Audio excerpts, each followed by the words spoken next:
Hello दोस्तों, S R J mathematics पर आप सभी का दिल का स्वागत है, वेलकम है। चलिए दोस्तों, बिना समय को वेस्ट किए अपन बात करते हैं अपने टॉपिक की।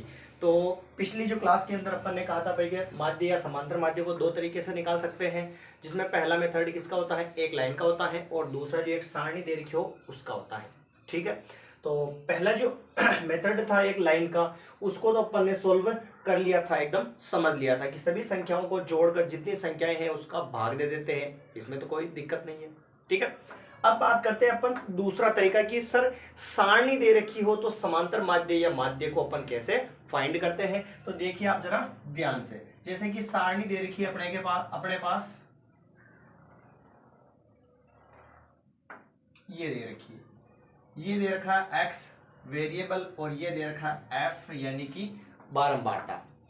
अब इसमें दे रखा है 1 से 3, ये 3 से 5, 5 से 7, 7 से 9, 9 से 11।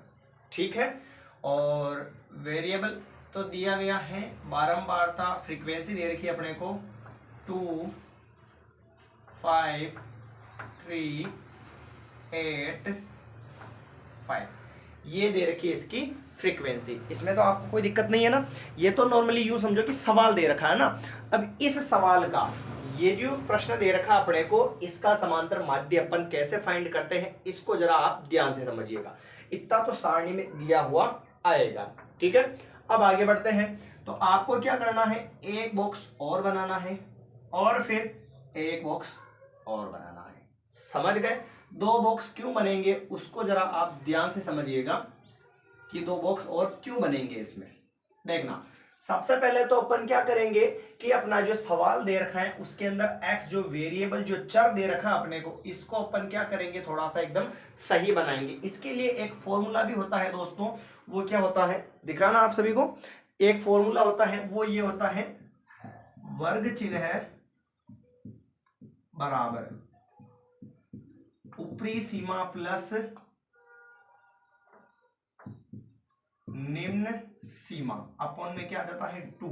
ये होता है वर्ग चिन्ह x को एकदम सही बनाने का फॉर्मूला। यानी कि दोनों लिमिट्स को अगर अपन जोड़ेंगे तो क्या आ जाएगा, x जो है चर वो सही तरीके से आ जाएगा। कैसे निकालते हैं, घबराने की कोई दिक्कत नहीं है, आपको एकदम इजी वे में समझ में आएगा, ये यकीन मानिए मेरा।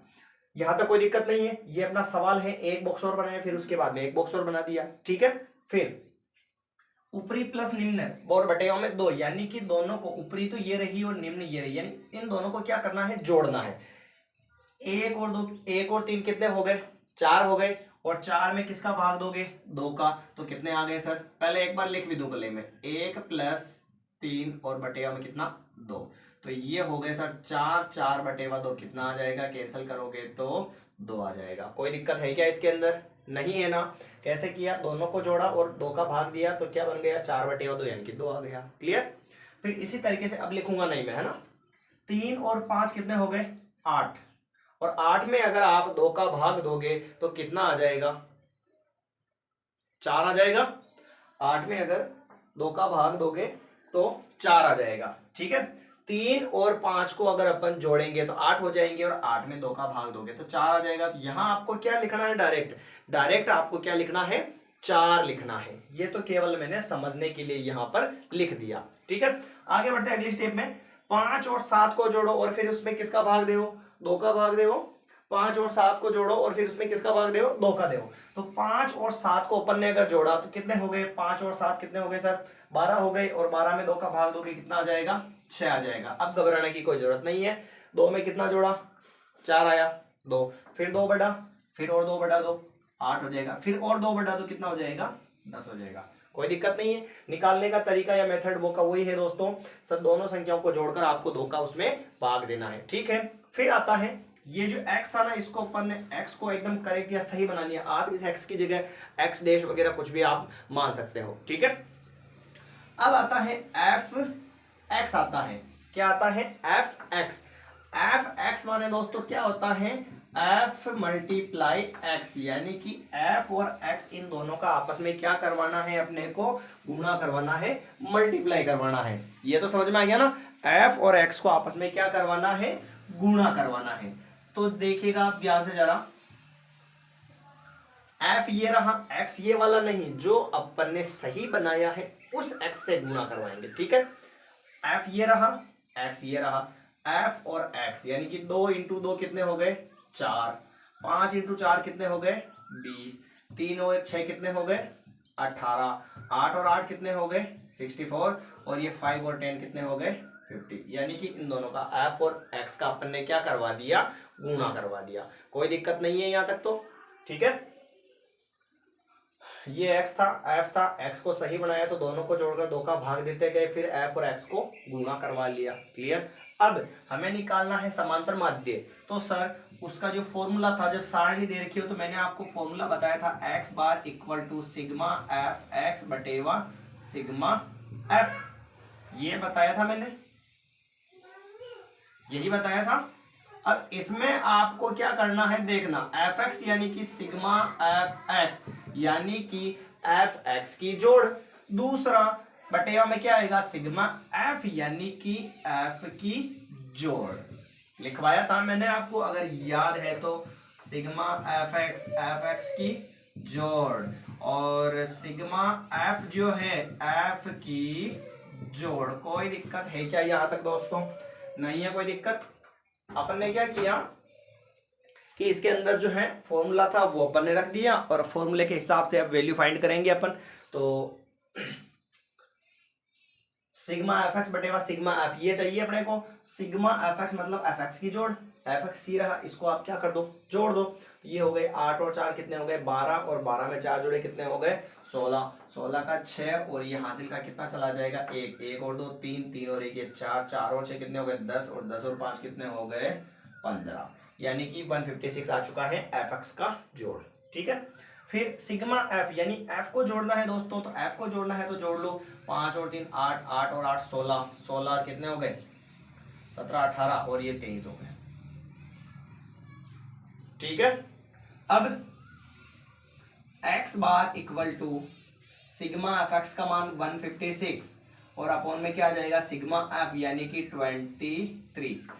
गुणा भाग में तो आ गया ना समझ में आपको, x दे रखा था f दे रखा था, x को दोनों को जोड़कर 2 का भाग देते गए तो ये आ गया, फिर f और x को गुणा करवा दिया, 2 इंटू 2 4 हो गया, 5 इंटू 4 20 हो गया, 3 6 18 हो गए, 8 8 64 हो गए, 5 10 50 हो गए। फिर इसको जोड़ लिया अपन ने तो ये कितने हो गए 8 8 16 का 6 हासिल का 1 हो गया, 6 6 12 13 14 15 156 हो गया। इधर सिग्मा एफ मतलब एफ की जोड़ करनी है अपने को, तो एफ की जोड़ तो ये 5 और 2 कितने हो गए 7, और ये 10 18 18 और 19 20 और ये 23 आ चुका है। ठीक है। तो अब क्या किया अपन ने दोस्तों, x bar equal to sigma F x बटेवा सिग्मा एफ यानी कि सिग्मा एफ एक्स का मान, सिग्मा एफ एक्स का मान ये रहा रख दिया, सिग्मा एफ का मान कितना है 23 है, ये 23 रख दिया। कोई दिक्कत है क्या यहाँ तक? नहीं है।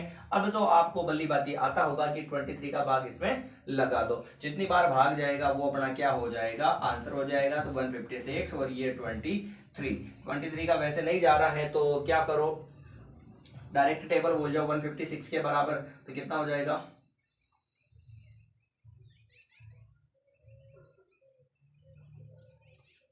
ये 23 की टेबल 400, ये 6 बार बोलो, 18 के 8 हासिल का 1 6 2 12 और 1 13 138। इधर कितना है ये 23 की टेबल 7 बार बोलो, 21 का 1 हासिल का 2 14 15 16 161। 7 बार टेबल बोलने पर जो है 161 ज्यादा हो रहा है इससे, यानी कि टेबल कितनी बार बोलोगे आप 6 बार बोलोगे। 6 बार बोलोगे कितना आया था 138, ये 138। फिर माइनस कर लो, ये 16 में से 8 जाएगा तो बचेगा 8, और 4 में से 3 जाएगा तो 1, ये हो गया। ये पॉइंट आ जाएगा यहाँ पर, ये 0 बढ़ा दिया वापस, तो कितनी बार जाएगा भाई ये 8 24 के 4 हासिल के 2 8 2 16 17 18 ज्यादा हो रहा है। तो यानी कि 23 की टेबल कितनी बार बोलोगे 7 बार बोलोगे तो 161 हो जाएगा, इधर 161 हो गया। और फिर कटा लो इसको वापस, 10 में से गए ये 1 गया तो हो गए 9, और 7 में से 6 गया तो ये हो गया 1। ठीक है, यहां तक काफी है। x बार इक्वल टू 6.7 ये आ चुका है आपका समांतर माध्य। कब? जब एक सारणी दे रखी हो तो समांतर माध्य कैसे निकालते हैं दोस्तों, तो इसका तरीका मैंने आपको अच्छे से समझा दिया। एक बार इसको अपन क्या करते हैं, रिपीट कर लेते हैं, फिर उम्मीद करता हूं कि आपको ये सवाल अच्छे समझ में आ जाए। ठीक है, ये थोड़ा सा इधर दिख नहीं रहा आपको तो मैं इसको इधर लिख दूं। 6.7 देखिएगा ध्यान से। पहला तरीका तो आपको पता चल गया ना पिछली क्लास के अंदर। अगर आप नए हैं तो पिछली क्लास जरूर देखें, 4-5 मिनट की क्लास है वैसे, और उसके अंदर एक तरीका बताया था कि एक लाइन दे रखी हो तो उसका समांतर माध्य दोस्तों कैसे निकालते हैं। और दूसरा तरीका मैंने कहा था कि अगली क्लास में समझेंगे, जैसा कि इसमें अपन समझ रहे हैं। कब? जब एक सारणी दे रखी हो तो उसका समांतर माध्य कैसे निकालते हैं दोस्तों। तो ये x दे रखा है, ये f दे रखा है, x को पहले सही बनाओगे तो दोनों संख्याओं को जोड़कर 2 का भाग दे दो। सब में ऐसा ही करना है तो x बन जाएगा। फिर fx यानी f और x को गुणा करवा के लिख दो। फिर फॉर्मूले के हिसाब से चलोगे आप तो x bar equal to sigma fx बटेगा सिग्मा। कंफ्यूज नहीं होना है, x बार जो है वो समांतर माध्य भी बोल सकते हो, माध्य भी बोल सकते हो, औसत भी बोल सकते हो। ठीक है, सिग्मा fx माने fx की जोड़, जैसा कि मैंने इधर लिख दिया है, fx को सबको जोड़ लिया 156 आया, और सिग्मा f यानी f की जोड़ ये आ गई, मान रखा और भाग लगा दिया तो 6.7 आ चुका है। ठीक है दोस्तों, तो उम्मीद करता हूं आपको ये सवाल अच्छे समझ में आ गया होगा, और अगर सवाल समझ में आता है तो ही हमारे इस चैनल को सब्सक्राइब करें, और साथ ही साथ हमारी इस क्लास को ज़्यादा से ज़्यादा शेयर करें ताकि दूसरों को भी हमसे जुड़ने का मौका मिल सके। धन्यवाद दोस्तों, जय हिंद। और हाँ, जरूर अपन जो अगली क्लास के अंदर जो है इसी का केंद्रीय प्रवृत्ति के जो माप के अंदर जो समांतर माध्य जो है उसके अंदर कुछ आगे भी टॉपिक है, जैसे कि मैं बता दूं आपको, पर वो थोड़े से हार्ड पड़ जाते हैं तो उनको अपन छोड़ेंगे, और इससे रिलेटेड एक दो टॉपिक और छूटेंगे उनको पढ़ेंगे। यानी कि जो समांतर माध्य है ना, आपको तो लग रहा होगा कि जैसे ये समांतर माध्य जो है ये खत्म हो चुका है, ये समांतर माध्य का टॉपिक खत्म हो चुका है, पर ये समांतर माध्य का टॉपिक खत्म नहीं हुआ है। इस पर जो है समांतर जो माध्य दे रखा ना, इस पर 3 मेथड है दोस्तों। कितने मेथड है? 3 मेथड है। एक तो है माध्य पर समांतर माध्य जो अपन ने नॉर्मल पढ़ा भी है, और माध्य की बात करें नॉर्मल समांतर माध्य का फॉर्मूला यूज करते हैं अपन। दूसरा होता है पग विचलन, और तीसरा है कल्पित। ये थोड़े हार्ड पड़ते हैं, इनमें मान ज्यादा निकालने पड़ते हैं। समांतर माध्य जो है एकदम सिंपल और इजी वे में चल जाता है। ठीक है, फिर अब जो है ये समांतर माध्य वाला मेथड पढ़ा, अब अपन पढ़ेंगे कल की क्लास के अंदर जो है बहुलक पढ़ेंगे। क्या पढ़ेंगे दोस्तों? बहुलक पढ़ेंगे। और हाँ, अगर आपको जो ये समांतर माध्य वाला जो फॉर्मूला या सवाल जो है अच्छे समझ में आ गया ना, तो इसके लिए मैं आपको एक सवाल दे देता हूँ। इसके आंसर आपको अगर समझ में आ जाते हैं और सोल्व कर सकते हो तो कमेंट में जरूर बताइए कि इसके आंसर क्या होंगे। ठीक है दोस्तों, सवाल बहुत ही आसान है और छोटा सा सवाल होगा आपके लिए। ये दे रखा है x और ये दे रखा है f। इधर दे रखा है 10, ये 20, 20 से ये 30, 30 से ये 40, और 40 से ये 50, और 50 से फिर ये 60 हो जाएगा। ये सवाल है, और इसकी फ्रीक्वेंसी भी दे रखी है आपको। 5, 4, 1 हो गए 10, और ये हो गए 6, और ये हो गए 4। ठीक है, इस सवाल का आपको जो है माध्य यानी कि x बार फाइंड करना है। ठीक है, तो पहले इस सवाल को अच्छे से एक बार समझ ले, और फिर इस सवाल को सोल्व करके इसके आंसर कमेंट जरूर करें। धन्यवाद।